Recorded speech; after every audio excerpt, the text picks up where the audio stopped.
I'm Aiden, 28, and I built my tech empire from nothing after my own parents abandoned me financially. They claimed they couldn't spare $600 for my rent during college, yet somehow found $22,000 to bail out my brother's credit card disaster. Their betrayal fueled my success. The look on my dad's face, when he walked into my company's lobby not knowing I owned the place, was worth every night I spent hungry and cold. Before I tell you how I went from nearly homeless to owning multiple companies, let me know where you're watching from in the comments. Hit that like and subscribe if you've ever had family choose favorites. Trust me, my revenge was worth the wait. Growing up in the suburbs of Boston, Massachusetts, our family looked picture perfect from the outside. My father Richard worked as a mid-level manager at an insurance company, while my mother Margaret taught third grade at the local elementary school. We lived in a modest four-bedroom colonial with a well-kept lawn and a two-car garage, the epitome of middle-class American stability. My younger brother Ethan and I shared the second floor, our rooms connected by a bathroom that became a constant battleground as we grew older. From an early age, the differences between us were stark and seemingly defined our value in our parents' eyes. Ethan was the golden child, athletic, charming, and effortlessly popular. He played 3 sports, excelled at baseball particularly, and had a natural ability to make people laugh. Our parents rarely missed his games, proudly wearing team colors and cheering from the bleachers regardless of the weather. My mother would spend hours preparing special protein-packed meals before his big games, and my father dedicated weekends to practicing pitches with him in the backyard. I, on the other hand, was quiet and studious. Computers fascinated me from the moment my elementary school got its first shared PC lab. While Ethan collected trophies that eventually required their own shelf in the living room, I collected knowledge and skills that were less visible, less celebrated. I taught myself coding at 13, built my first rudimentary program at 14, and by 16 I was fixing computers for neighbors to earn extra cash. The pattern of favoritism was subtle at first, but grew more obvious over time. Christmas mornings told the story clearest. Ethan would unwrap the latest gaming console, expensive sports equipment, or trendy clothes. My gifts were practical socks, educational books, or computer parts I had specifically requested with detailed model numbers, which they often got wrong. When I opened a refurbished laptop one year while Ethan got a brand new dirt bike, my mother justified it with, "You're practical, Aiden. We knew you'd appreciate something useful more than something flashy." Family gatherings amplified the disparity. Relatives would ask Ethan about his latest game-winning play while I sat quietly.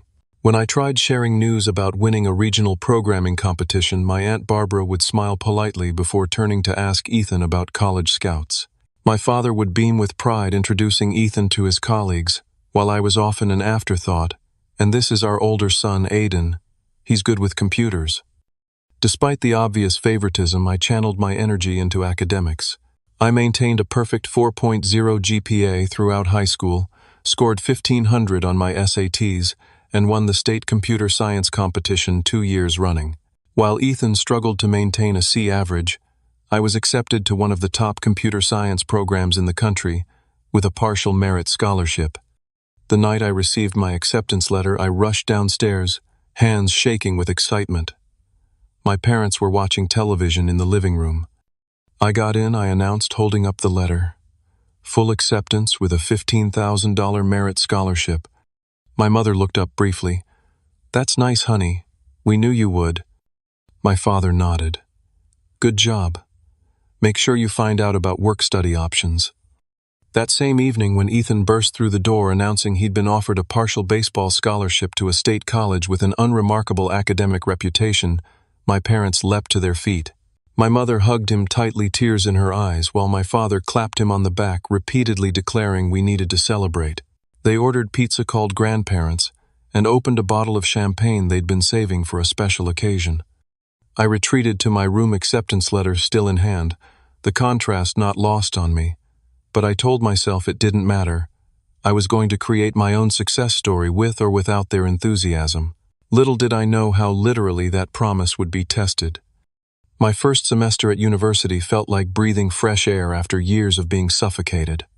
For once, I was surrounded by people who spoke my language both literally and figuratively.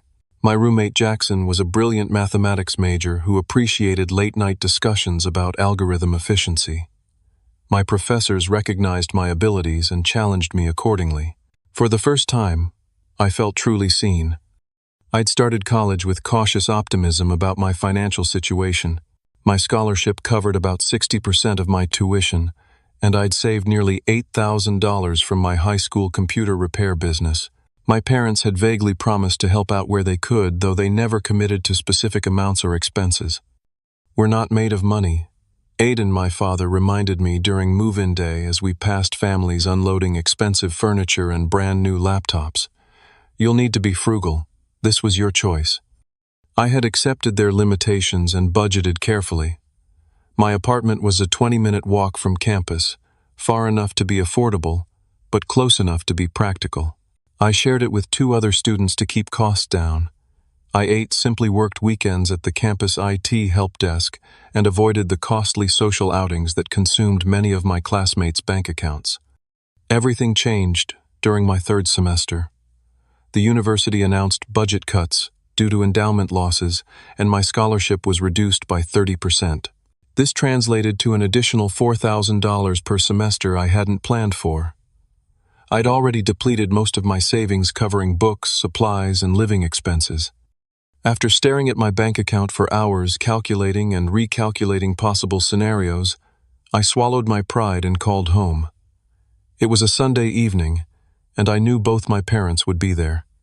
"Hey, Mom," I began, trying to keep my voice steady. "I've got a bit of a situation with my scholarship." I explained the cuts and my financial predicament. "I've looked at every option," I continued. "I've applied for additional scholarships and taken on more hours at work, but I'm still coming up short. I need about $600 a month for rent, until I can find a better solution. Could you and Dad help, just temporarily?" The silence on the other end stretched uncomfortably before my mother replied, "Oh, Aiden, that's terrible timing. Your father and I are really stretched thin right now. The roof needed repairs, and we've had to help your grandmother with her medication costs." My father got on the phone. "Son, we just don't have extra cash lying around. You're smart. You'll figure something out. Maybe take a semester off to work full-time, or find a cheaper place." I ended the call feeling hollow. Taking a semester off would mean losing my remaining scholarship and possibly my spot in the competitive program. Moving to a cheaper place mid-semester would require breaking my lease, paying penalties I couldn't afford, and likely moving much farther from campus. What followed were the hardest months of my life. I took on a second job stocking shelves at a grocery store from 10 at night until 2 in the morning, then a third delivering newspapers before dawn. I slept in fragmented 3-hour chunks between work classes and assignments. I survived on ramen noodles, the cheapest caloric option available, supplemented with free coffee from the computer lab.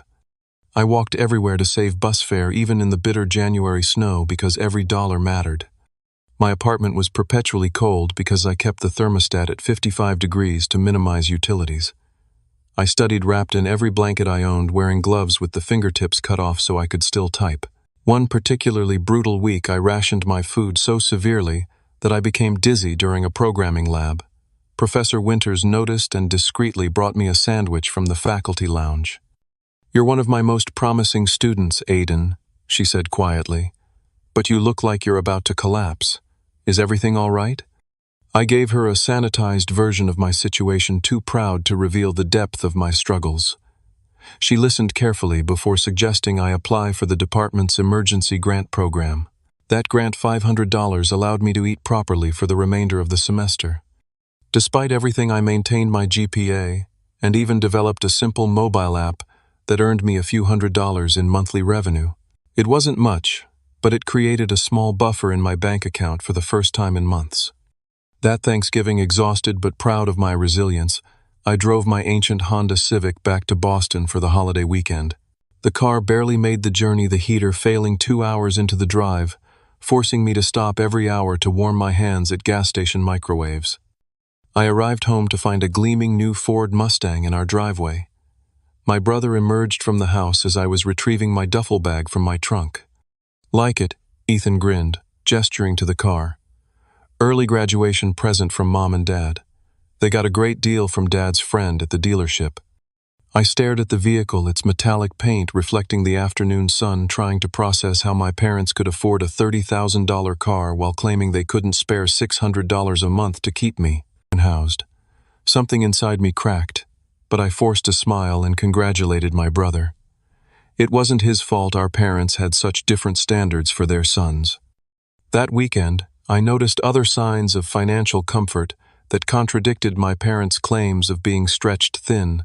New furniture in the living room, my mother's new tablet, golf clubs propped in the corner of the garage. Each observation was another small cut to my already wounded trust. By my senior year, I had achieved a fragile stability. My app was generating enough revenue to cover basic necessities, and I'd secured a prestigious internship that paid well and promised excellent references for future job searches. I was exhausted, but managing and the finish line was finally in sight.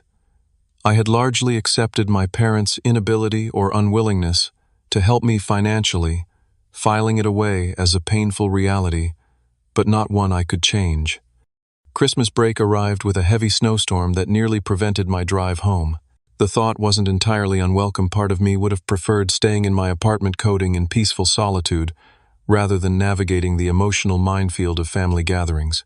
But some stubborn part of me still craved that normal family Christmas experience, still hoped for genuine connection with the people who had raised me. The house was decked in holiday decorations when I arrived, a fire crackling in the fireplace, and the scent of my mother's sugar cookies filling the air. Ethan had arrived the day before, having dropped out of college. After 3 unsuccessful years despite his scholarship, he was finding himself, which seemed to involve sleeping until noon, and playing video games for hours on end. My parents appeared to accept this phase with patient indulgence. My first night home, I woke around midnight, thirsty after the long drive. As I approached the kitchen, I heard my parents' voices in heated discussion. I paused in the hallway, not intending to eavesdrop, until I heard my name. "We can't tell Aiden about this," my mother was saying. "You know how he gets about money, always keeping track of every penny. He'd never understand." "I don't like hiding things from him," my father replied. "But you're right. He's always been so independent, so responsible. Ethan needs this help more than Aiden ever has." $22,000, Richard. It's a fortune. If we hadn't taken that equity line on the house. I froze, my body suddenly cold despite the house's warmth. The credit card companies were threatening legal action, Margaret. What choice did we have? Ethan made mistakes, but he deserves a fresh start. The financial counselor said clearing his debt was the only way forward. I know. I just hope we did the right thing. I retreated silently to my room. My thirst, forgotten as a different kind of hunger, consumed me, the need for answers, for justification, for some explanation that could make sense of this revelation. $22,000. The sum reverberated in my mind as I lay sleepless. $22,000 would have covered my rent for 3 years. It would have prevented countless nights of hunger, cold, and exhaustion. It would have allowed me to focus on my studies instead of working until my body gave out. And my parents had it all along, or at least they had access to it through their home equity. The next morning I sat at the breakfast table observing my family through new eyes. My mother bustled around making pancakes, Ethan's favorite. My father read the newspaper, occasionally commenting on headlines. Ethan scrolled through his phone, yawning dramatically. It was a scene of domestic normalcy that now felt like an elaborate facade. I waited until we were all seated, food served, before I spoke. "I heard something interesting last night." I began, my voice steadier than I felt. "Something about $22,000. The kitchen went silent. My father's newspaper lowered slowly. My mother's fork clattered against her plate. Ethan looked confused, glancing between our parents. "You weren't meant to hear that," my father finally said. "Clearly not. But I did. You paid off Ethan's credit card debt. $22,000 worth." My mother's expression hardened slightly. "Aiden, you don't understand the whole situation. Your brother made some mistakes, but he needs a fresh start. The debt was crushing him." "Crushing him," I repeated. While I was literally counting pennies for ramen, while I was working 3 jobs and still barely making rent, while I was walking miles in snow because I couldn't afford bus fare. "That's different," my father interjected. "You've always been responsible. You've always figured things out." "So, I'm punished for being responsible. Ethan racks up massive debt on frivolous purchases, and he gets a clean slate." My mother reached across the table. "Honey, you're the smart one. You've always been self-sufficient. We knew you'd be fine." "Fine." My voice cracked. I almost dropped out because I couldn't afford to live. "I've been hungry, cold, exhausted for years while you've been bailing Ethan out.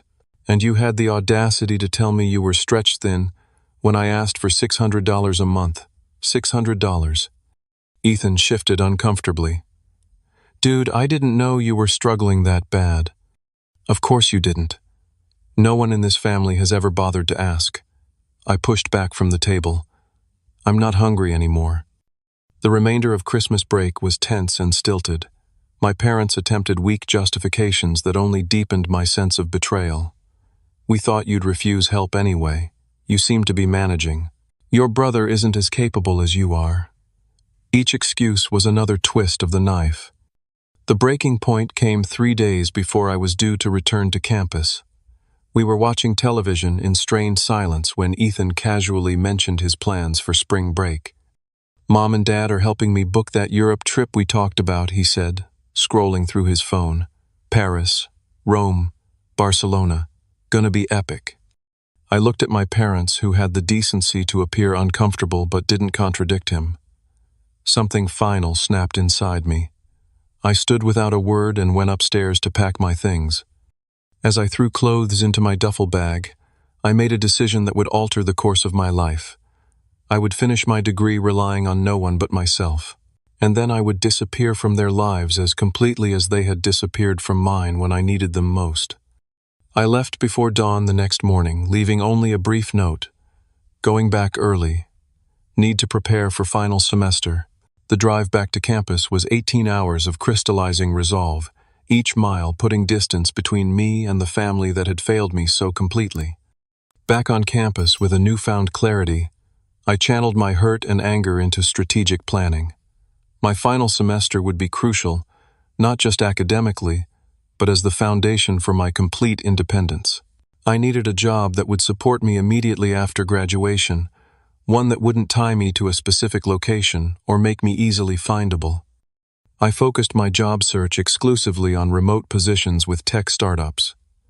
These companies valued skills over credentials and offered flexibility that traditional corporations couldn't match. I updated my portfolio with projects I'd completed during sleepless nights, polished my resume, and practiced interview questions between classes. After 17 applications and 12 interviews, I received an offer from a promising San Francisco startup developing data analytics tools. The salary was modest by tech standards, but more than enough for my needs, and critically, it was fully remote. I accepted immediately, negotiating a start date 2 weeks after graduation. I told no one about my plans, not my roommates, not my professors, not the few friends I'd made during my time at university. I knew that maintaining connections meant potential leaks of information back to my family. Complete severance required complete secrecy. My graduation ceremony arrived on a bright May morning. The auditorium was filled with proud families cheering as their children crossed the stage. My row was particularly enthusiastic parents, standing and whistling as each name was called. When Aidan Sullivan echoed through the speakers, the audience applauded politely, the generic recognition given to students whose families weren't present. I hadn't invited my parents, hadn't even told them the date. As I accepted my diploma, I scanned the crowd briefly, half expecting to see them despite my silence. They weren't there, confirming what I already knew: the severance was mutual. After the ceremony, I returned to my apartment for the last time. I had already sorted my possessions into 3 categories: necessities to keep, items to sell, and things to donate. My life fit into 4 boxes and 2 suitcases, a minimalist existence, born of necessity, and now embraced by choice. I made my final rental payment, cleaned the apartment meticulously to ensure the return of my security deposit, and loaded everything into my car. Before leaving town, I completed my digital disappearance, changing my phone number, creating a new email address that bore no resemblance to my previous one, and deactivating all social media accounts. I opened a new bank account at a national chain, transferring my modest savings and closing my university area account. My destination was Pittsburgh, Pennsylvania, a city reinventing itself as a tech hub with a cost of living low enough to stretch my entry-level salary. I had researched neighborhoods, carefully selecting a small but secure apartment in a converted factory building. The exposed brick and industrial windows appealed to my practical aesthetic, and the building's secure entry system provided peace of mind. Those first months of self-imposed isolation were among the most challenging and most productive of my life. I worked my regular hours for the startup, quickly proving my value as I resolved persistent bugs and optimized systems that had troubled more experienced developers. Evenings and weekends were devoted to my own project, a proprietary software designed to automate content analysis for marketing teams. Human connection was scarce. I spoke with colleagues through Slack and occasional video calls but maintained professional distance. My neighbors nodded in hallways but respected the privacy that seemed to emanate from me like a force field. I ate alone, worked alone, slept alone, building a fortress of solitude that protected me from further hurt but also prevented healing. 3 months after my disappearance, my mother attempted contact.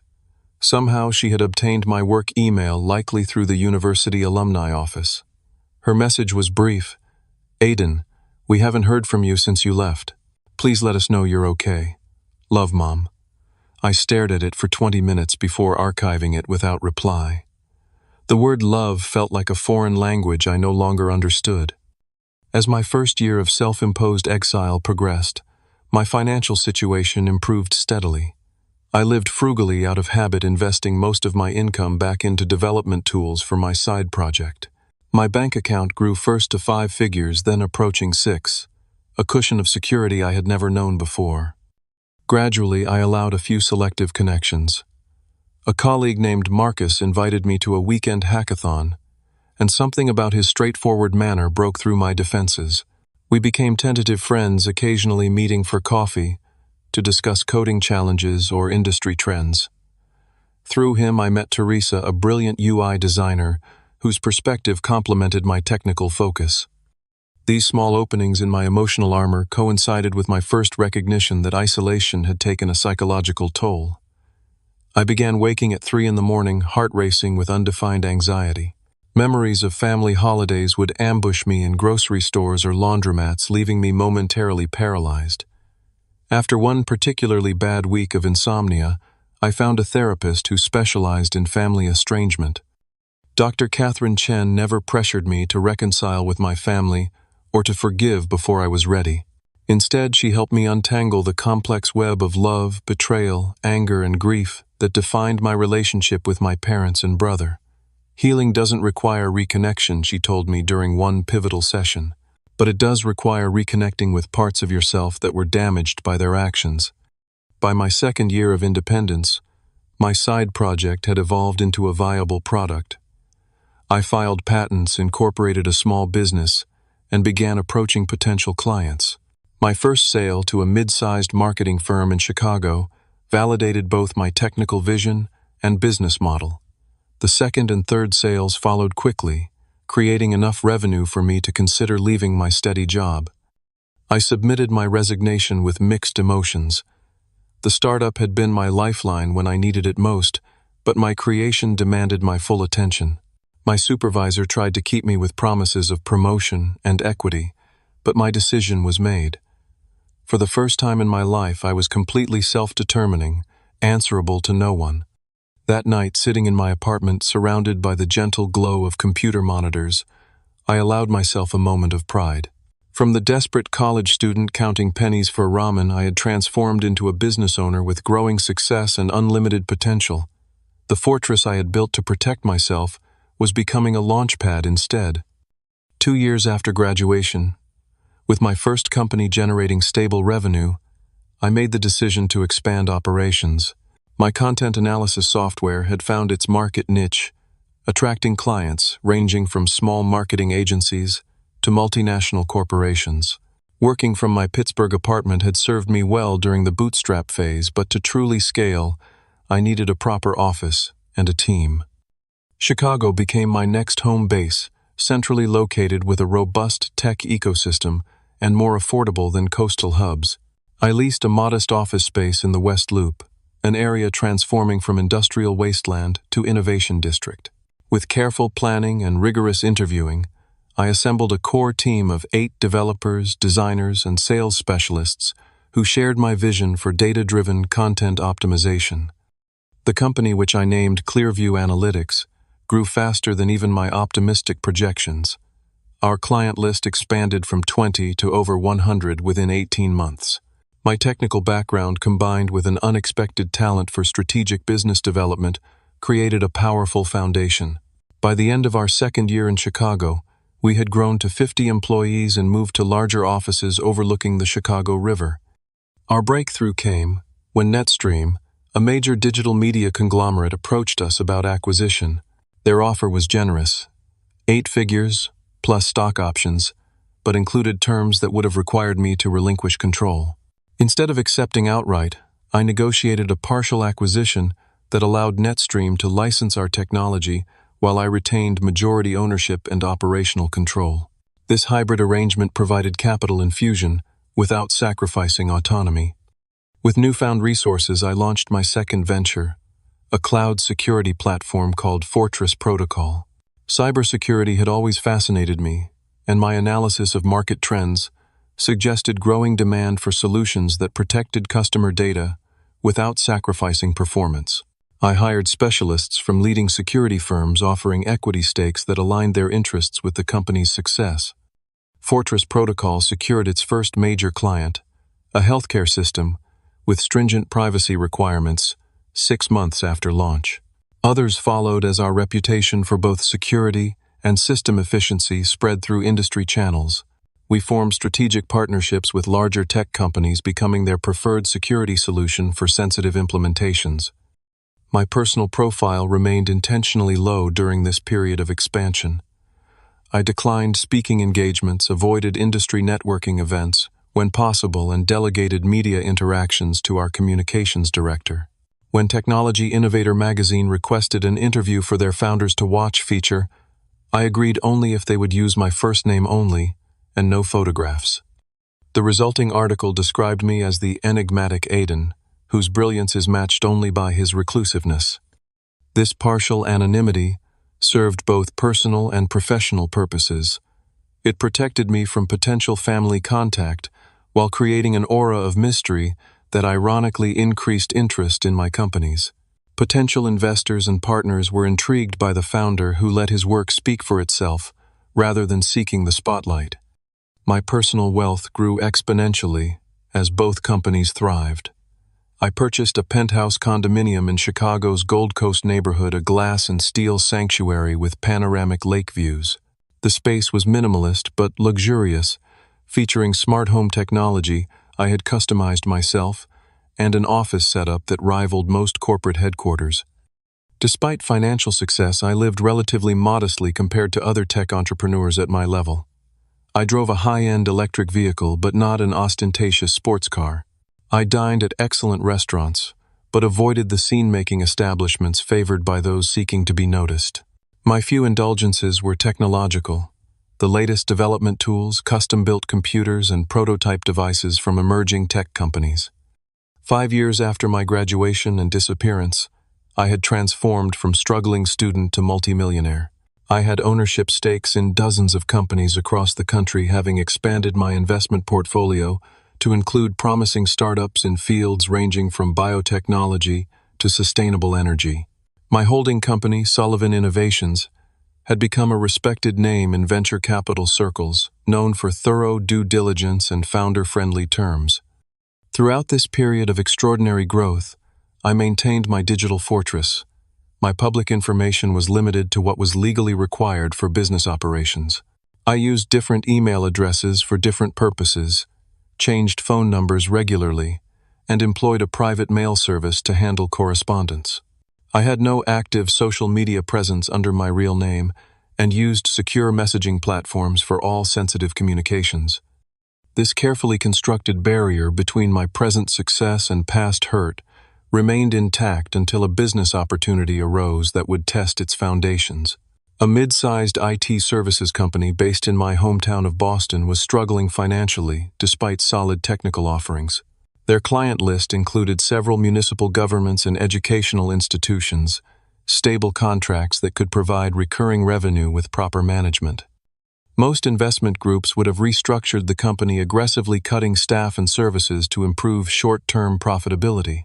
I saw a different path, one that honored the company's 30-year legacy, while modernizing its operations and expanding its capabilities.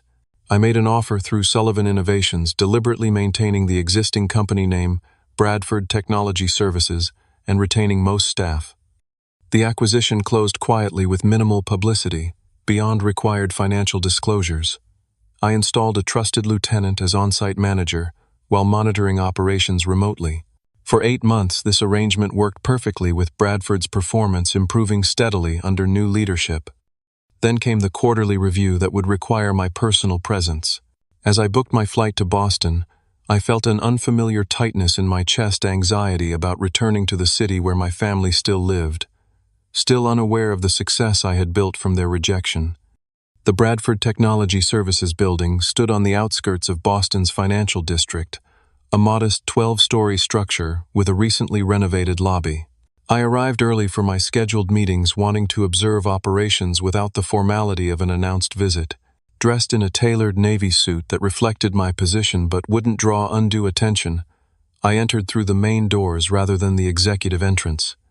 The reception area was bright and professional, with the company's blue and silver logo prominently displayed behind a curved desk. 2 receptionists managed a steady flow of visitors and calls. I stood back, observing the efficiency of their workflow and the general atmosphere. Employees nodded respectfully to each other as they passed through the security turnstiles, suggesting a collegial culture I was pleased to see had survived the acquisition. As I waited for an appropriate moment to approach the reception desk, the main doors opened again. A gray-haired man in his early 60s entered, his posture slightly stooped but still recognizable. My father. Time seemed to slow as my brain processed this impossible coincidence. He had aged considerably in the 5 years since I'd last seen him. Deep lines framed his mouth and eyes, and his formerly dark hair was now almost completely silver. He wore a suit that had once fit him well, but now hung slightly loose on his frame. I stepped behind a decorative pillar, heart pounding, as I watched him approach the reception desk. A primitive instinct urged me to flee, to preserve the carefully constructed separation between my past and present. But a stronger impulse kept me rooted in place, the need to understand why he was here in this building on this particular morning. "Good morning," he said to the younger receptionist. "I'm hoping you might be able to help me with something." "Of course, sir. How can I assist you today?" Her voice was professionally pleasant. "I'm looking for information about someone who might work here. My son, Aiden Sullivan. I've been trying to locate him for some time." The receptionist's expression remained neutral. "Let me check our directory, sir." "Sullivan, you said?" "Yes, Aiden Sullivan. He would be around 28 now. Computer science background." She typed briefly on her keyboard. "I'm not seeing anyone by that name in our current employee database. Let me check with Human Resources to be certain. May I ask your name, sir?" "Richard Sullivan. I'm his father." She picked up her phone and dialed an internal extension. "Hi, Melissa. I have a gentleman at reception looking for an employee named Aiden Sullivan. Yes, I checked the main directory. His father. Richard Sullivan. Yes, I'll hold." As the receptionist waited on hold, I made my decision. 5 years of silence had created a barrier that felt impenetrable, but seeing my father, older, smaller, somehow awakened something unexpected. Not forgiveness, not yet, but curiosity. Why now? Why here? I stepped forward, emerging from behind the pillar.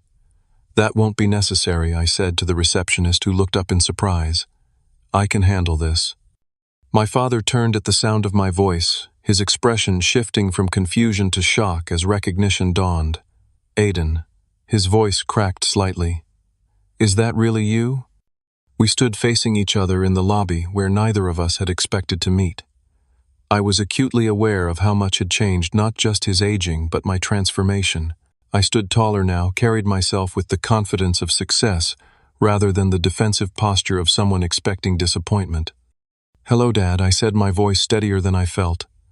"This is unexpected." He seemed unable to form words for a moment, his eyes taking in my appearance, the quality of my suit, my composed demeanor. "I've been looking for you," he finally managed. "For years. You just disappeared." "I did," I acknowledged. "That was intentional." The receptionist was watching our exchange with professional discretion but obvious curiosity. "Would you like to use one of the conference rooms?" "Mr. Sullivan," she asked, clearly addressing me rather than my father. My father's eyes widened slightly at this deference. "Mr. Sullivan." "That would be helpful, Janice. Thank you." I gestured toward a small meeting room off the lobby. "Shall we?" My father followed me wordlessly into the room. Once the door closed behind us, he seemed to deflate slightly, sinking into one of the chairs around the polished table. "I found you through that technology magazine," he said without preamble. "The article only used your first name, but there was mention of your college and graduation year. I've been tracking down leads ever since." I remained standing, maintaining the subtle power dynamic. "And now you've found me. Why?" "Because you're my son." He stated it as if it were the most obvious thing in the world. "Because your mother cries on your birthday every year. Because Ethan asks about you constantly." I raised an eyebrow at this last claim. Does he, the brother who never noticed I was struggling, who took and took while I went without? He knows now. We all do. My father ran a hand through his thinning hair. "Ethan's life fell apart after you left. The car got repossessed. He couldn't hold a job. The money we gave him, it didn't help in the end. It just delayed the inevitable." "And that's supposed to make me feel better?" I asked quietly. "Number, it's just the truth." He looked up at me. "You seem to be doing well. Very well." I allowed myself a small, tight smile. "I am. No thanks to the support I didn't receive." My father glanced around the conference room, its expensive furnishings and technology, suggesting corporate success. "So you work here. You've done well for yourself in IT." The moment had arrived, the revelation I had never planned but now seemed inevitable. "I don't work here, Dad. I own this company, along with several others." The color drained from his face. "You own Bradford Technology, but they've been around for decades. I acquired it 8 months ago. It's one of the smaller companies in my portfolio." He stared at me, visibly processing this information. "My God, Aiden, how is that possible? You're only 28. 28 with 5 years of working every waking hour. 5 years of building something while expecting nothing from anyone else." I finally sat down across from him. 5 years of complete self-reliance, the skill you and Mom inadvertently taught me when you decided I wasn't worth supporting. My father flinched. "We made mistakes. Terrible mistakes that we've regretted every day since you left." "Regret doesn't change the past," I said. "It doesn't erase the nights I went hungry or the winters I spent cold. It doesn't undo the favoritism or the lies about being stretched thin while you found $22,000 for Ethan." "No, it doesn't," he agreed, his voice barely audible. "Nothing can change that. But family is still family, Aiden. We want to make amends. We want you back in our lives." I studied him for a long moment, noting the tremble in his hands, the genuine pain in his eyes. Part of me, the wounded college student who had been abandoned when he needed help, most wanted to dismiss him coldly, to have security escort him from the building. It would be a fitting symmetry to the rejection I had experienced. But the man I had become recognized that such an action would only continue the cycle of hurt. It wouldn't heal anything, not for him and certainly not for me. "I need to get to my meetings," I said finally. "I'm here to review quarterly operations." Hope flickered briefly in his eyes. "Could we talk later, maybe dinner? Your mother would?" "Not today," I interrupted. "I'm not ready for that. I need time to process this." He nodded, accepting this boundary. "Can I give you my number? A way to reach me, when if you're ready?" I hesitated, then took out my phone and created a new contact. He recited his number, which I noted had changed since I'd last known it. As we stood to leave, he made a motion as if to embrace me. then stopped himself, respecting the invisible barrier between us. "You look good, son," he said simply. "Successful, strong." "I am both of those things," I replied. I made sure of it. I called the head of security from the conference room phone and asked him to escort my father out. As they left, I watched through the glass wall as my father walked away, his shoulders slightly more squared than when he had arrived, as if some burden had been fractionally lightened. I remained in the conference room alone, my carefully planned quarterly review forgotten, as I absorbed the seismic shift that had just occurred in my meticulously constructed life. In the weeks following the unexpected encounter with my father, I found myself in an unsettled state I hadn't experienced since my early days of independence. The satisfaction I had initially felt seeing my father's shock at my success, revealing my ownership of the company he had approached as a supplicant, faded quickly, leaving a hollow space I couldn't quite identify. My executive assistant noticed my distraction during meetings. My Chicago team commented on my unusual silence during video conferences. Even Marcus, who had become my closest friend, remarked on my altered demeanor when we met for our regular chess match at my penthouse. "You've been somewhere else for weeks," he observed, capturing my bishop with a precise move I should have anticipated. "Whatever it is, it's affecting your game, and knowing you probably your sleep too." I shared the bare outlines of the encounter, expecting the validation of my righteous distance that most friends offer in such situations. Instead, Marcus surprised me with his response. 5 years is a long time to carry anger, Aiden. Not saying it isn't justified at Island, but at some point you have to ask yourself who that anger is serving now. His words echoed in my mind during the 3 a.m. wakefulness that had indeed returned to my nights. Who was my continued estrangement serving the empire I had built initially, fueled by the need to prove my worth, had become self-sustaining? My success was undeniable, visible in concrete forms from corporate balance sheets to my penthouse view. The point had been made whether my family acknowledged it or not. During my next session with Dr. Franklin, who had replaced Dr. Chen when I moved to Chicago, I explored these conflicted feelings. "It sounds like you expected the confrontation to be more satisfying than it was," she observed. "Why do you think that is?" "Because nothing changed," I replied after consideration. "He's still the father who chose my brother over me. I'm still the son who had to fend for himself. All my success doesn't alter that fundamental betrayal." "True," she agreed. "But perhaps what needs to change isn't the past, but how you carry it forward." 2 days later, a letter arrived at my private mail service, handwritten on heavy stationery, my name and the address of my holding company carefully printed on the envelope. My father had found a way to reach me again. I almost discarded it unopened, but found myself breaking the seal, instead extracting 3 densely written pages. "Dear Aiden asterisk. I've started this letter a dozen times since seeing you at Bradford Technologies. Each attempt felt inadequate to address the magnitude of our failures as your parents and the depth of hurt we caused. Asterisk. Let me begin with the clearest truth. We were wrong. Fundamentally, inexcusably wrong in how we treated you compared to your brother. There is no justification that makes it acceptable, no explanation that undoes the harm. Asterisk. We told ourselves stories that seemed to make sense at the time, that you were self-sufficient, that you didn't need our help the way Ethan did, that your intelligence would ensure your success regardless of obstacles. These were comfortable fictions that allowed us to direct our resources toward your brother without confronting our own favoritism. Asterisk. When you asked for help with rent, we had the means to assist you. We chose not to. When we paid off Ethan's debt, we had the opportunity to reflect on our disparate treatment of our sons. We chose not to. These were active choices that reflected deeply flawed priorities, not the financial limitations we claimed. Asterisk. Seeing you at Bradford successful beyond anything we could have imagined, I felt immense pride alongside crushing shame. Pride in what you've accomplished through your own brilliance and determination. Shame in knowing we contributed nothing to that success, except perhaps the adversity that fueled your drive. Asterisk. Your mother and I have spent 5 years reflecting on our failures.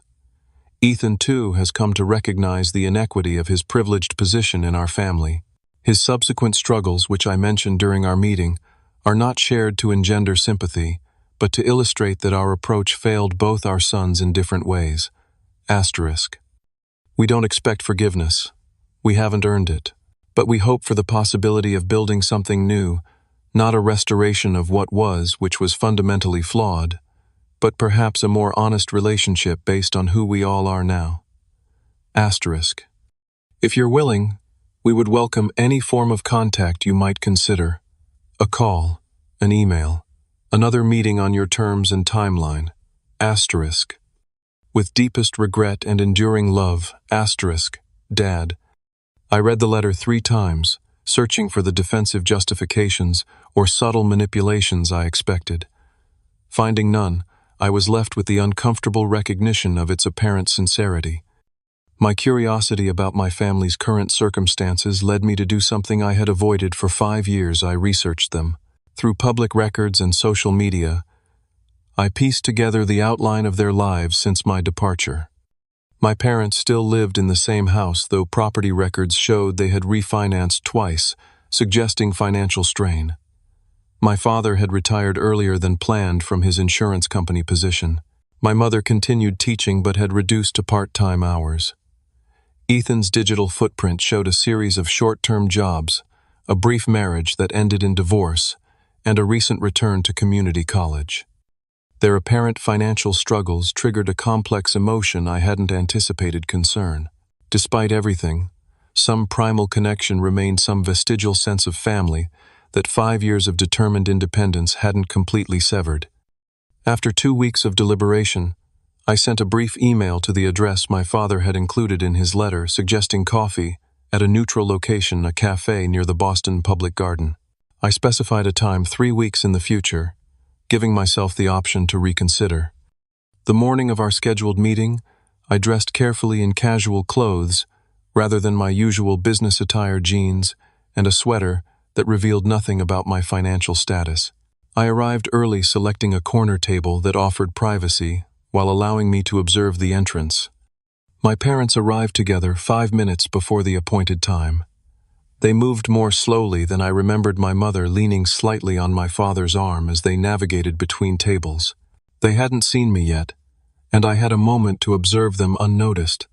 The additional gray in my mother's hair, the reading glasses hanging from a chain around her neck, the careful way my father scanned the room.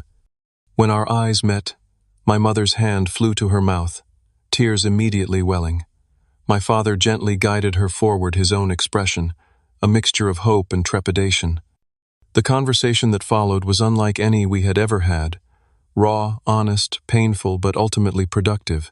They acknowledged the favoritism that had defined our family dynamic, offered no excuses for their failures, and expressed genuine remorse that seemed to go beyond guilt to true understanding of the harm caused.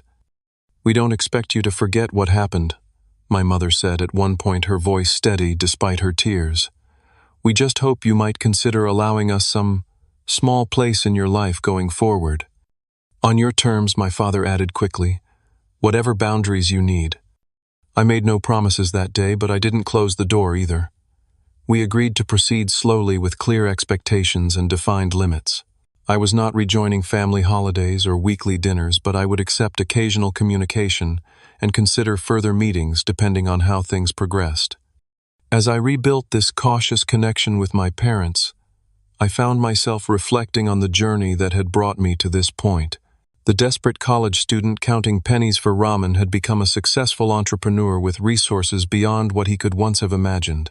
The hurt and anger that had fueled my initial drive had served their purpose, but had become increasingly heavy baggage to carry.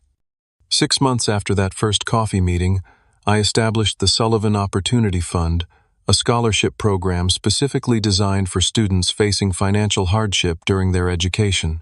The application process was simple, focusing on need rather than academic achievements, and the support covered not just tuition but living expenses, ensuring recipients could focus on their studies without the crushing stress I had experienced. I found unexpected fulfillment in reading the applications and personal stories of students who reminded me of my younger self. Each quarter, I personally notified the selected recipients, remembering the relief I had felt when Professor Winters had secured that emergency grant for me years earlier. My relationship with my family continued to evolve cautiously. We established a monthly video call, structured and time-limited at first, gradually becoming more natural. I met with Ethan separately, finding him humbled by his experiences and genuinely regretful of his role in our family's dysfunction. I was oblivious, he admitted during our first meeting. I took everything for granted while you struggled. I'm sorry, man. Truly sorry. The following Christmas, 6 years after I had walked away from my family, I accepted an invitation to dinner at my parents' home. It was neither the strained performance of my childhood nor a magical restoration of what had never truly existed. Instead, it was something new, tentative, imperfect, but honest. Throughout this gradual reconnection, I maintained the boundaries that protected my well-being. I shared selective information about my business success, but kept many details private. I limited the frequency and duration of contact. I continued my therapy sessions, processing each interaction and ensuring I wasn't slipping back into old, unhealthy patterns of seeking approval or acceptance. Most importantly, I recognized that while family connections might enhance my life, they no longer defined it. I had built a chosen family of loyal friends, trusted colleagues, and mentors who valued me for exactly who I was. My sense of worth no longer depended on external validation, parental or otherwise. The empire I had built continued to thrive and expand, but my perspective on its purpose evolved. What had begun as a vehicle for proving my value became a platform for creating positive impact. I implemented generous employee benefits, prioritized ethical business practices, and directed significant resources toward educational initiatives and technology access programs for underserved communities. Looking back on the desperate college student I once was, I recognize both his pain and his resilience.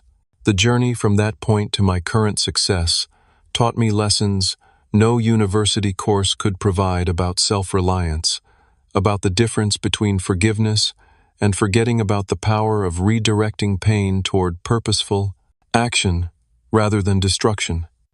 Most profound was the realization that true success isn't measured by bank accounts or business acquisitions, but by the freedom to define your own path forward.